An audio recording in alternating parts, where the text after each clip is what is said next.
नमस्कार. साहित्यिक यवतमाळचे या सदराखाली आपणा सर्वांचं स्वागत आहे. साहित्य संवाद या आपल्या आवडत्या युट्यूब चॅनलवर आज आपल्या सोबत आहे यवतमाळचे ज्येष्ठ साहित्यिक आणि उभ्या महाराष्ट्राला परिचित असणारे आदिवासी साहित्यिक म्हणून, खऱ्या अर्थानं आकांतकार म्हणून जे उभ्या महाराष्ट्राला परिचित आहेत ते म्हणजे बाबारावजी मडावी. आपलं साहित्य संवाद या युट्यूब चॅनलवर खूप खूप स्वागत आहे. खरं म्हणजे बाबारावजी मडावी कित्येक वर्षापासून लिहित आहेत. एक आदिवासी साहित्यिक असून आदिवासींच्या व्यथा वेदनांना ते मुखर करतायत. पण त्याची प्रेरणा आहे बिरसा मुंडा सोबतच डॉक्टर बाबासाहेब आंबेडकर. शिका, संघटित व्हा, संघर्ष करा. आणि हा जो विज्ञानाचा प्रकाश आहे, ज्ञानाचा प्रकाश आहे, तो घरोघरी माणसांच्या मनामनापर्यंत पोहोचला पाहिजे. यासाठी एक धडाडीचे कार्यकर्ते म्हणून, साहित्यिक आणि कार्यकर्ते म्हणून दोन्ही भूमिका उभ्या हयातभर ते करतायत. ते आदिवासी विकास महामंडळ यवतमाळ येथे डेप्टी मॅनेजर या पदावरून ते सेवानिवृत्त झालेले आहेत. आपण पाहतायत की त्यांची प्रचंड ग्रंथसंपदा आहे. आज अनेक मुलं एमफिल आणि पीएचडी करतायत, काही झालेले आहेत. अनेक साहित्य संस्थांनी, अनेक साहित्य संमेलनांच्या माध्यमातून अनेक साहित्य त्यांच्या पुस्तकांना, ग्रंथांना पुरस्कार भेटलेले आहे आणि सगळं मोमेंटो गौरव चिन्ह लावलेले आहे. झोपडीत माझ्या अशा पद्धतीचे हे गौरव चिन्ह इथे दिसते आहे. फार मोठा उंचीचा माणूस म्हणजे बाबाराव मडावी. आकांत हा आदिवासी साहित्यातील पहिलं आत्मकथन त्यांनी लिहिलेलं आहे आणि बहुतांश विद्यापीठांमध्ये ते अभ्यासक्रमाला लागलेलं आहे. टाहू ही कादंबरी फार गाजलेली आहे. भाकर म्हणजे जगण्याचा जो प्रश्न आहे तो भाकरीचा प्रश्न असतो. ती भाकर कथासंग्रह, पाखरं, आदिवासी साहित्य शोध आणि समीक्षा, आदिवासी आणि आंबेडकरी साहित्य अनुबंध आणि रमाई चरित्र ग्रंथ आणि आणखी त्यांचे समीक्षा ग्रंथ प्रकाशित झालेले आहेत.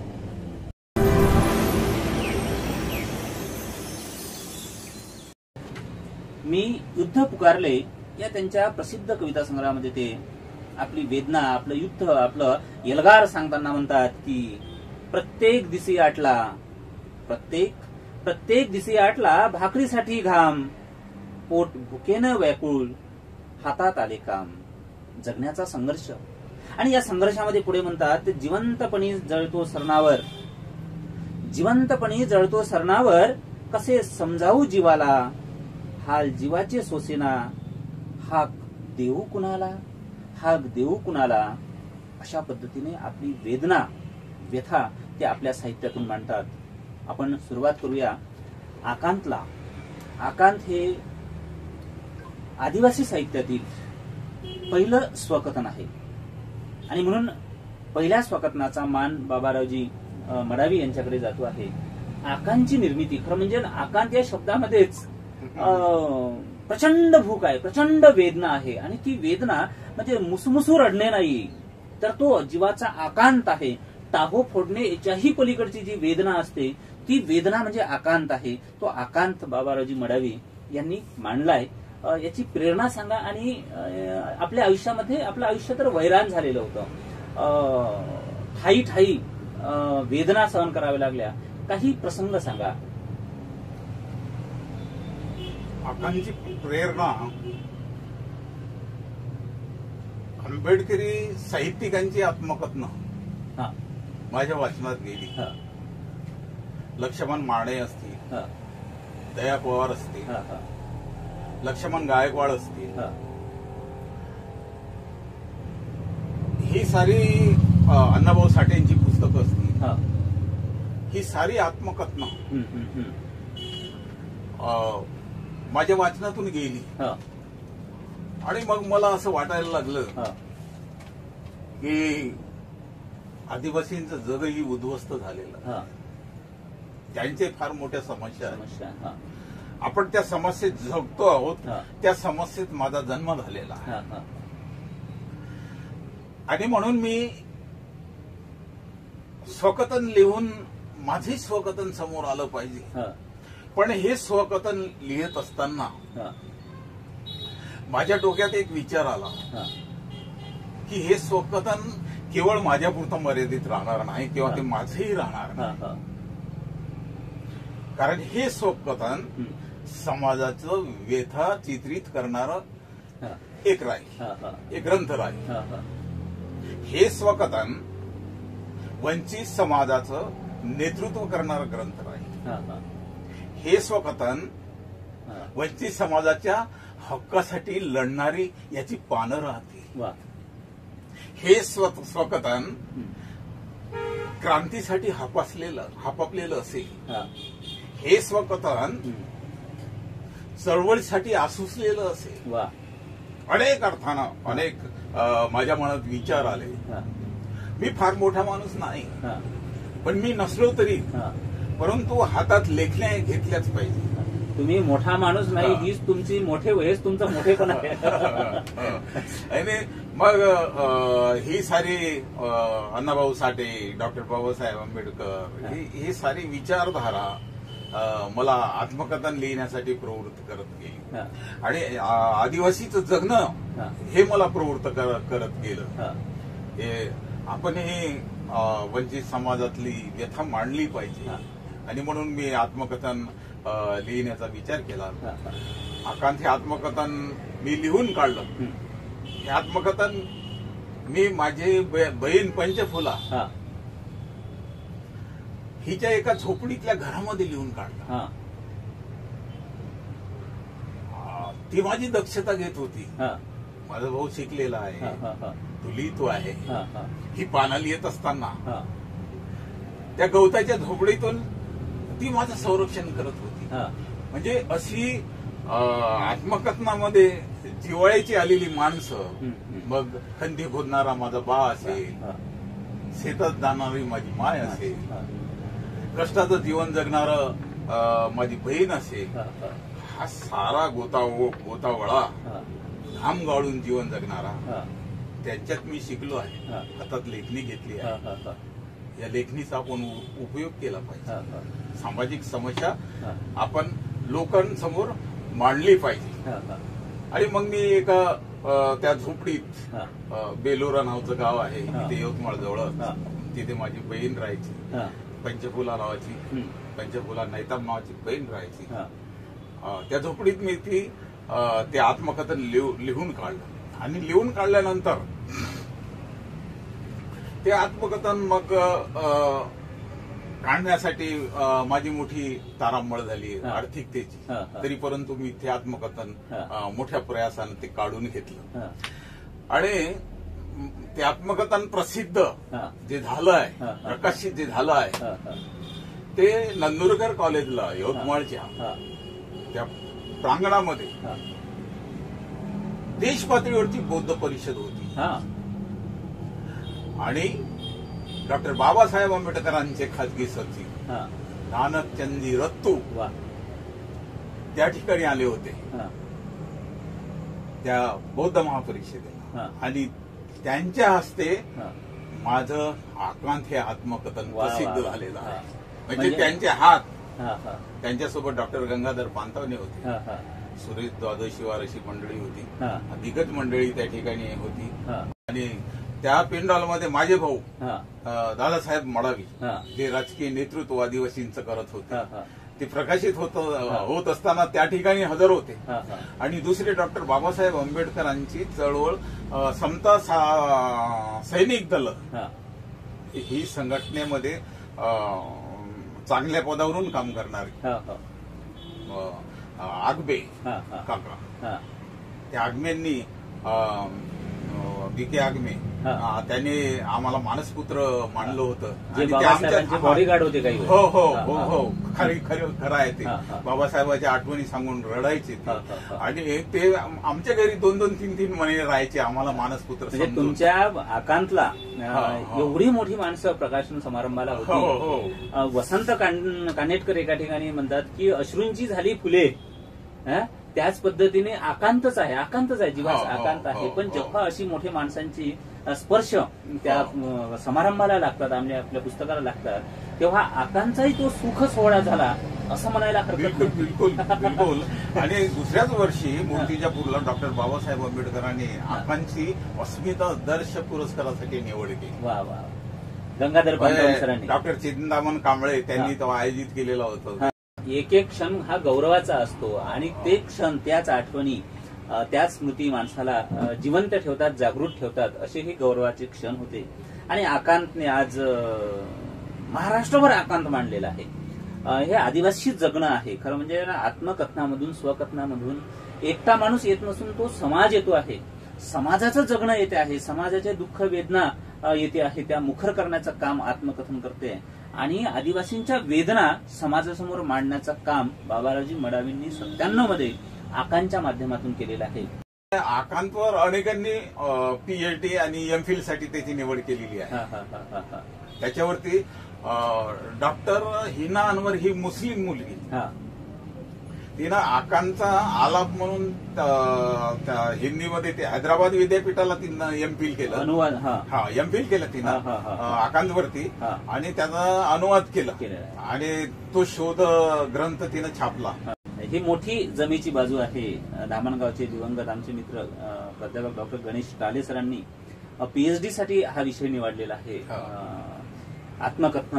आणि पुढे जाऊन डॉक्टर बाबारावजी मडावी यांचा आकांचा संदर्भ फुले आंबेडकरी वाङ्मय कोश यामध्येही बाबारावजी मडावींचा संदर्भ आहे. आणि जे दलित साहित्याचं इतिहास लेखन होत आहे, फुले आंबेडकरी साहित्य लेखन होत आहे, त्यामध्येही आकांचा मोठा वाटा त्यामध्ये आहे. खरं म्हणजे हे अभिनंदनाचं. सर, आकांतमधली एक आठवण सांगू इच्छितो. ती या देशाच्या स्वातंत्र्यासंबंधी आहे. बरं. मी ते चितारली आहे त्याच्यामध्ये माझ्या लहानपणची आठवण. बरं बरं बरं. मी साधारण 3ऱ्या-4थ्या वर्गात असे. आणि घरची परिस्थिती जेमतेम. युनिफॉर्म मिळायचे नाही, धड पुस्तकं मिळायचे नाही. आपलं कसं तरी शाळेत जायचं, बसायचं, यायचं, फाटके कपडे घालायचे, म्हणजे एका ड्रेसवर कसं तरी हे दिवस काढायचे. अशा अवस्थेमध्ये शिक्षण घेत असताना 15 ऑगस्टला या दिवशी लहानपणी स्वातंत्र्याचा दिवस जवळ आला आणि शिक्षकांनी सांगितलं की तुम्ही चांगले युनिफॉर्म ड्रेस मध्ये तुम्हाला उद्याला यायचं आहे, आपल्याला स्वातंत्र्य दिन साजरा करायचा आहे. आणि मग मी घरी आलो आणि आईला सांगितलं की मला शाळेचा ड्रेस घेऊन, उद्याचा स्वातंत्र्य दिवस आणि आज मी म्हणत आहो की मला शाळेचा ड्रेस घेऊन दे. म्हणजे माझ्याजवळ शाळेचा ड्रेस नव्हता. आई माझ्यावर रागावली. मी खूप हट्ट करत होतो, रागावली. रात्रीची वेळ होती, उद्याला स्वातंत्र्याचा पहाट उगवणार होती. ती पहाट माझ्यासाठी मला फार मोठी वाटत होती, या देशाच्या स्वातंत्र्याची पहाट. बरोबर. आणि मी एक बालक म्हणून त्या झेंड्याजवळ जाणार स्वातंत्र्याच्या. आणि म्हणून ती पहाट मला, पण रात्रीचा काळोख माझ्या अंगावर धावून येत होता. कारण माझी मागणी पूर्ण होत नव्हती. आणि मग माझी आई, माझी माय ही माझ्या हट्टापायी त्रासून गेली आणि ती मला म्हणाली, अरे बाबू, 2 वेळचं जेवायला भेटते त्यातच समाधान मान, मी कुठून घेऊन देऊ तुला आता ड्रेस. अरे मी जास्तच हट्ट करायला लागलो तर तिनं माझ्या पाठीवर मारलं. तिच्या मारण्याची 5 बोटं माझ्या पाठीवर उमटले होते. आणि मग मी हुमसून तसाच रडत झोपी गेलो. बाबारावजी मडावी या ठिकाणी गहिवरले आहे. तो जुना प्रसंग सांगताना झोपी गेल्यानंतर मायनं भाकरी केल्या आणि एका जर्मनच्या ताटामध्ये चटणी आणि भाकर ती माझ्या समोर आणली. माझ्या पाठीवरून त्या लालसर वडावरून तिने हात फिरवले.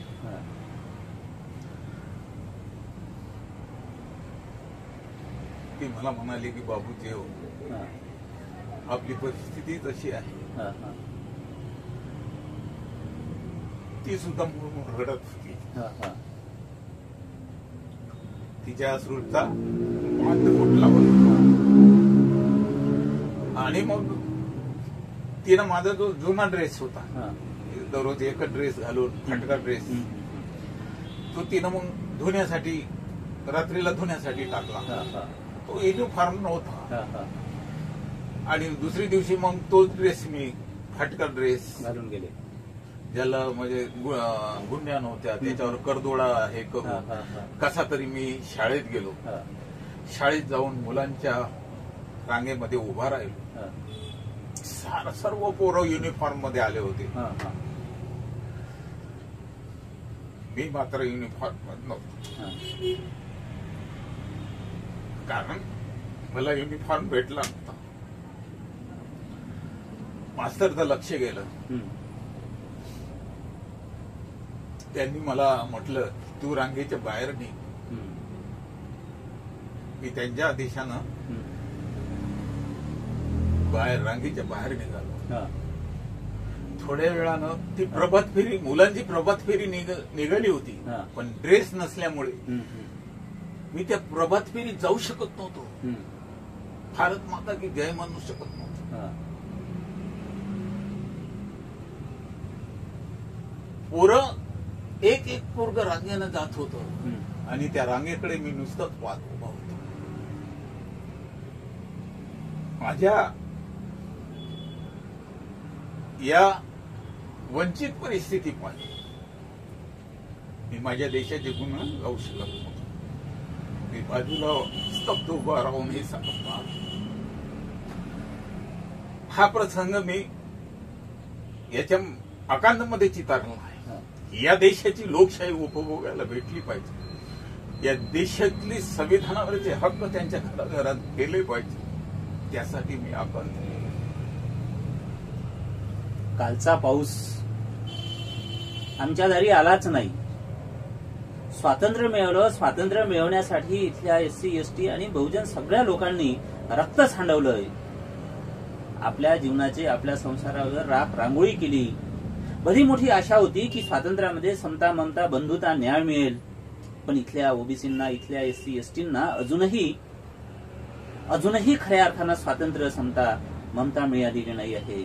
म्हणून एक कवी म्हणतो की कालचा पाऊस आमच्या दारी आलाच नाही, सदर्भ पीक आम्ही आसमानवर काढले.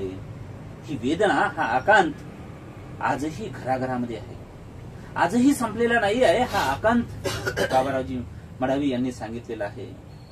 एखाद्या मुलाला जर ड्रेस नाही म्हणून अन्न, वस्त्र, निवारा, आजही मूलभूत गरजा बऱ्याच माणसांच्या पूर्ण झालेल्या नाही, तेव्हा लोकशाही यशस्वी झाली की नाही हा प्रश्न निर्माण होतो. आणि म्हणून तो बालक म्हणेल, बाबारावजी मडावी म्हणतील, ज्या बाबारावजी मडावींना ड्रेस मिळाला नाही आणि ड्रेस नाही म्हणून त्या रांगेपेक्षा बाहेर ठेवावं लागलं आणि स्वातंत्र्याचे गुणगान नाही गाता आले. त्यांनी लिहिलं, महात्मा गांधी की जय नाही म्हणता आलं, डॉक्टर बाबासाहेब आंबेडकर की नाही जय म्हणता आलं, किंवा स्वातंत्र्याची घोषणा नाही देता आली. तेव्हा असे अनेक बालक म्हणतील. कवीच्या भाषेत सांगायचं म्हणजे स्वातंत्र्य हे कोण्या गाढवीचं नाव आहे असं म्हटलं तर त्यात वावगं काय करणार. म्हणून स्वातंत्र्यानं ही जबाबदारी ही घेतली पाहिजे. लोकशाहीनं सर्वांना सामाजिक समता प्रदान केली पाहिजे. हाही मला वाटते आकांचा उद्देश होता. आपण टाहोकडे जाऊया. टाहो आपली एक कादंबरी आहे. टाहोचं जे नायक आहे तो नायक तुम्ही कसा चितारला? हा टाहोचा नायक आहे. हा समाजाला समजून घेतो आणि शिक्षण घेऊन पुढे येतो. आणि शिक्षण घेऊन पुढे आल्यानंतर त्या गावची जबाबदारी तो स्वीकारतो. तिथे होत असलेलं शोषण, अन्याय, अत्याचार हे नाकारण्यासाठी पुढे येतो. आणि ही जंगलात गडप झालेली माणसं, त्यांना या देशाची लोकशाही समजली पाहिजे. हा देश समजला पाहिजे. माणूस म्हणून आपण कोण आहोत, आपलं अस्तित्व काय आहे हे समजलं पाहिजे. ही उघडी नागडी वंचित झालेली माणसं ही श्रम करतात, कष्ट करतात, पण विवंचनेत का हा प्रश्न या कादंबरीचा नायक आहे भीमा. हा, या कादंबरीचे नायक भीमा आहे. या भीमाला पडतो आणि मग हा भीमा या जंगलातल्या लोकांच्या हातात लेखणी देण्यासाठी त्यांच्या शाळा घेतो, रात्रीच्या शाळा घेतो, प्रौढांच्या शाळा घेतो, त्यांच्या हातात लेखणी देतो, त्यांना सावध करतो. या देशातल्या लोकशाहीचे श्वास त्यांना समजावून सांगतो. आपण कोणती दिशा स्वीकारायला पाहिजे हे सांगतो. शोषण आणि अत्याचाराला कसा आळा घाला पाहिजे हे सांगतो. आणि हे सारे तिथे होणारे अन्याय हा भीमा परतून लावताना आपल्याला दिसून येतो. आणि त्याच्यासाठी तो आंदोलन करतो. त्या डोंगरगावच्या वासियांना, त्या जंगलातल्या लोकांना संसदेच्या राजधानी दिल्लीला नेतो. ह्या साऱ्या लोकांना तो रेल्वेच्या टपावर बसून नेतो. ह्या माणसांना, यांनी कधीही रेल्वेचा प्रवास केला नाही. जंगलात गडप झाली, अंधारात गडप झालेली माणसं कधीही रेल्वेचा प्रवास केला नाही. ती टपावर बसून ही माणसं जातात आपले हक्क विचारण्यासाठी. आणि ज्यावेळी ते दिल्लीसारख्या राजधानीमध्ये जातात, तिथले रस्ते, तिथलं हे सारं आलिशान पण पाहून ही माणसं तिथे एक वेगळी वाटतात. म्हणजे तिथे वावरणारी माणसं वेगळी आणि जंगलातून गेलेली, आपल्या व्यथातून गेलेली माणसं एक वेगळं जग यांचं असं जाणवतं. आणि त्या ठिकाणी भीमा हा नायक लढा देताना दिसतो. आणि त्या लढ्याच्यानुसार या डोंगरामध्ये संसदेतील माणसं, तिथली यंत्रणा सक्रिय होऊन या डोंगरामध्ये येते. आणि इकडे येत असताना प्रसंग असे आहेत की कुपोषणानं मरणारी मुलं आहेत एकीकडे, दुसरीकडे यंत्रणा येत आहे, त्यांना सावध करण्याचं भीमा कार्य करतो आहे. म्हणजे प्रचंड समस्यानं ग्रासलेली ही जंगलातली माणसं ती कशी सोडवायची याचा एक संघर्ष टाहो कादंबरीत आहे. ही टाहो कादंबरी सध्या अभ्यासाला अमरावती विद्यापीठात लागलेली आहे. एम ए साठी. त्या ठिकाणी प्राध्यापक डॉक्टर अशोक इंगळे यांनी दखल घेतली या कादंबरीची. या कादंबरीवर त्यांनी समीक्षा लिहिली. डॉक्टर यशवंत मनोहर सर म्हणतात, काळजाला हात घालणारी कादंबरी. टाहो कादंबरी हे प्रतिनिधित्व करते आदिवासींचं, इथल्या फाटल्या माणसांचं, इथल्या वनात जंगलात राहणाऱ्या माणसांचं, गिरीकहरांमध्ये राहणाऱ्या माणसांचं. पण ते तिथेच राहत नसून त्यांनी शहर पाहावं, त्यांनी संसद पाहावी, त्यांनी प्रगती पाहावी, त्यांनी विज्ञान पाहावं, यासाठी भीमा, म्हणजे मला वाटते भीमा आणि रमी हे जे तुम्ही पात्र लिहिलेलं आहे, यासाठी भीमा म्हणजे भीमराव कदाचित आणि रमी म्हणजे रमाबाई कदाचित, हे यांनी पात्र मुद्दाम करून रेखलेले आहे. आणि ते या जगाला, या समाजाला नवी दिशा देत आहेत. आणि भीमा आपल्या आदिवासी बांधवांना विकसित करण्यासाठी रानोमाळामध्ये, कडेकपारामध्ये संविधानाची प्रत घेऊन जाते आहे. अत्यंत सूचक आणि परिवर्तनासाठी अत्यंत प्रोत्साहित करणारं हे चित्र बाबारावजी मडावी यांनी टाहोमध्ये लिहिलेलं आहे. निश्चितच टाहो ही कादंबरी आदिवासींच्या उत्थानासाठी एक मार्ग प्रशस्त करेल असं मला वाटतं. सर, ही टाहो कादंबरी राष्ट्रीय पातळीवर याच्यासाठी गेली की या टाहो कादंबरीचा हिंदीमध्ये अनुवाद झाला. लक्ष्मण पोतन्ना तोंडापू गोल्ड मेडलिस्ट आहे, डॉक्टर लक्ष्मण पोतन्ना तोंडापू यांनी हिंदी अनुवाद केला. आणि ही कादंबरी राजस्थानच्या जयपूरवरून आदिवासी समाजाचे अलग प्रकाशनाचे ते मध्ये चालवणारे जे आहेत मीना, यांनी ती प्रकाशित केलेली आहे. वा वा वा. ती हिंदीमध्ये सुद्धा याचा अनुवाद झालेला टागोचं मोठं यश आहे. आणि याच कादंबरीचा अनुवाद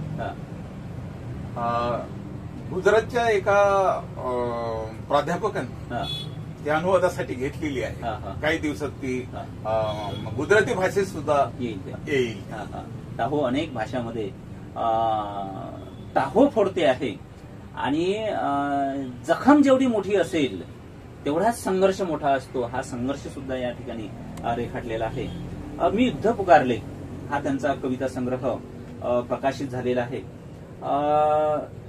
या कविता संग्रहामध्ये आदिवासी जीवन रेखाटत असताना आदिवासीची पुनर्रचना, पुनर्स्थापना आणि हा आकांत कसा आहे, हा टाहो कसा आहे आणि या लोकशाहीने काय दिलेलं आहे, काय नाही दिलेलं आहे, हे सगळं यांनी रेखाटलेलं आहे.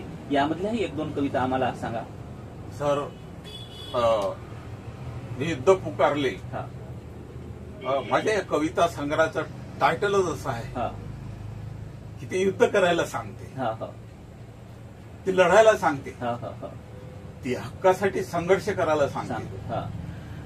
आणि आदिवासीसाठी हे सारं अभिप्रेत आहे. त्याच्याशिवाय तुम्हाला तुमचे हक्क मिळणार नाही, तुमचा विकास होणार नाही. आणि हे युद्ध हे विध्वंसक नाही आहे, तर युद्ध हे विधायक आहे. हे युद्ध माणसांना संपवण्यासाठी नाही आहे, तर युद्ध हे माणसांना जागवण्यासाठी आहे, माणसांना मोठं करण्यासाठी आहे. कारण यामागची प्रेरणा जी आहे ती प्रेरणा आहे डॉक्टर बाबासाहेब आंबेडकरांची प्रेरणा. खरं आहे. एक कवितेचा संदर्भ घेतो. बिलकुल. मी टायटल कवितेचा संदर्भ घेतो. शब्दांचे शस्त्र घेऊन, शब्दांचे शस्त्र घेऊन. शब्दांचे शस्त्र म्हणजे तत्वज्ञान. शब्दांचे शस्त्र घेऊन मी जातो सामाजिकतेच्या दुनियेत. शब्द युद्धासाठी तयार होतात, शब्द युद्धासाठी तयार होतात आणि सपासप वार करतात शंड प्रस्थापितावर. वा वा वा. रक्त बंबाळ होते ही युद्धभूमी, रक्त बंबाळ होते ही युद्धभूमी, कारण आम्हाला करावं लागतं हे युद्ध. रक्त बंबाळ होते ही युद्धभूमी, मी बदला घेण्यासाठी तयार होतो. हजारदा गुलाम करून सोडणाऱ्या या हरामखोर प्रवृत्तीवर. ज्यांनी आम्हाला गुलाम करून सोडलं त्यांची मुरवत करणे कदापि शक्य नाही. त्याचा आम्हाला प्रतिकार करावाच लागेल. या आशयाने माझ्या हातात राहत नाही संयमाचा बांध, माझ्या हातात राहत नाही संयमाचा बांध. मी काय करू माझ्या सकट भाऊ बंदगीच्या बर्बादीचा हिशोब मागतो, सरळ सरळ वार करू. वा वा. हे माझं कर्तव्य आहे हिशोब मागणं. मला द्रोही समजून ते साखळ दंडाने जखडून टाकू पाहतात. माझा विद्रोह ते वेगळ्या अर्थानं घेतात आणि मला द्रोही समजून ते साखळ दंडाने जखडून टाकू पाहतात लोखंडी पिंजऱ्या. परंतु माझ्यात आता हा तुरुंगच उकळून फेकण्याची हिंमत आली. मी आता युद्ध पुकारले, मागे हटणार नाही. मी आता युद्ध पुकारले, मागे हटणार नाही. अशा आशयाच्या कविता ज्यांनी अज्ञान अन्यायाच्या आणि अज्ञान अंधकाराच्या पिंजऱ्यामध्ये वर्षानुवर्षे युगानुयुगे बंदिस्त करून टाकले, तो पिंजराच उद्ध्वस्त करू पाहत आहेत बाबारावजी मडावी. सर, पाखऱ्या नावाचा माझा हा पहिला कविता संग्रह आहे.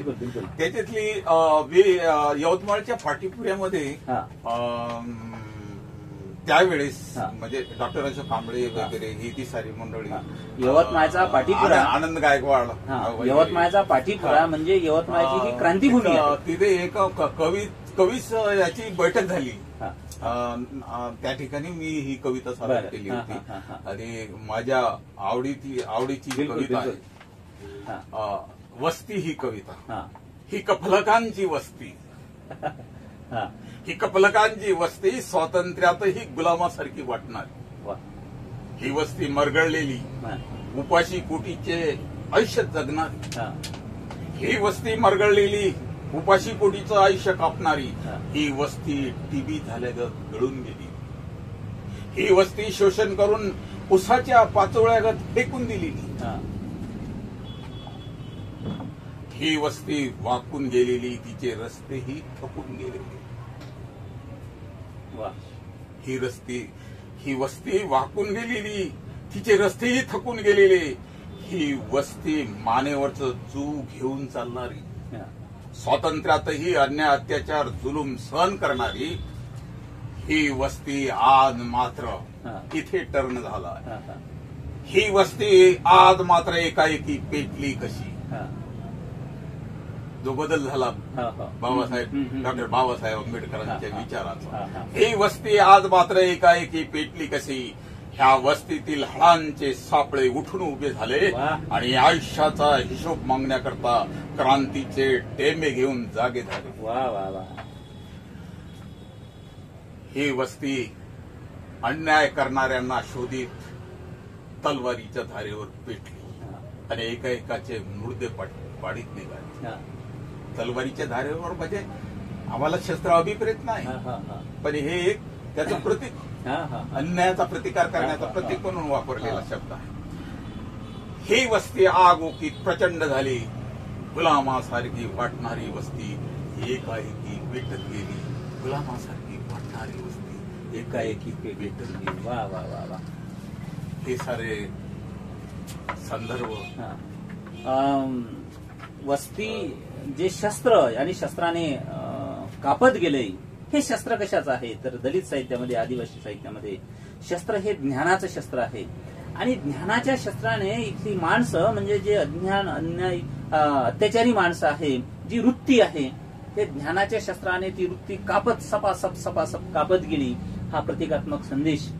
सर, मी मुद्दाम माझी एक कविता हे आदिवासी कोणत्या धर्माचे नाही आहे, ते हिंदूही नाही आहे.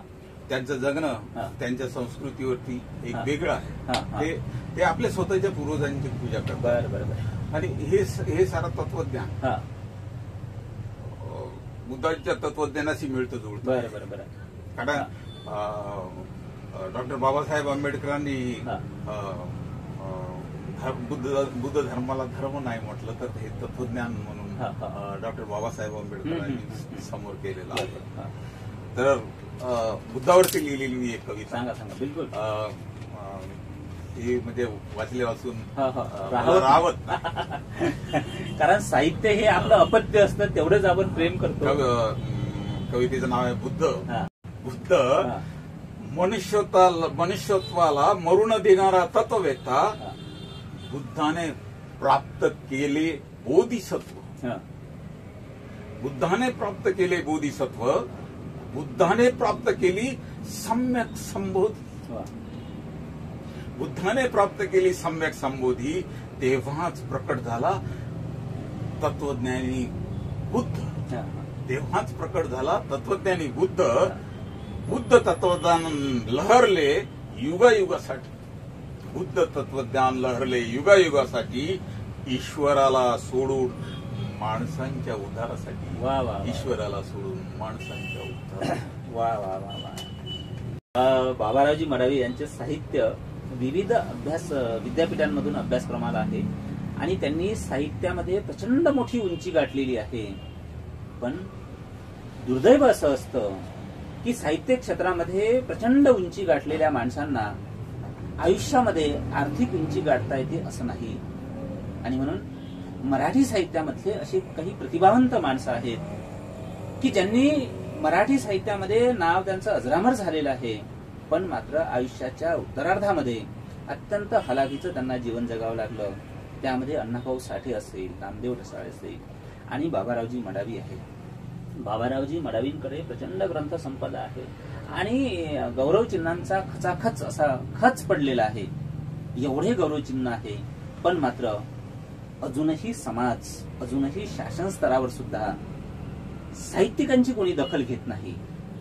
साहित्यिक हा आयुष्यभर समाजाचंच समाजासाठी चित्रण करतो आणि त्यामधून समाजाला उन्नती साधण्याचा प्रयत्न करतो, दिशा दाखवण्याचा प्रयत्न करतो, पण मात्र समाज त्याची काळजी घेत नाही. ही समाजाने काळजी घ्यावी आणि कलावंत साहित्यिक यांना समाजाने आणि शासनाने सुद्धा यांना मदत करावी. जर असं झालं तर पुन्हा पुन्हा अण्णाभाऊ साठेंचं आपल्याकडे पुन्हा पुन्हा प्रकरण घडणार नाही आणि पुन्हा पुन्हा अनेक साहित्यिकांना आयुष्याचा उत्तरार्ध अत्यंत हलाखीच्या स्थितीमध्ये जगावं लागणार नाही. ही समाजाने काळजी घ्यावी, घेऊया. आणि या ठिकाणी आपण साहित्य संवाद या युट्यूब चॅनलला आपण आपुलकीनं माझी मुलाखत घेतली. आपले अभिनंदन, आभार, धन्यवाद.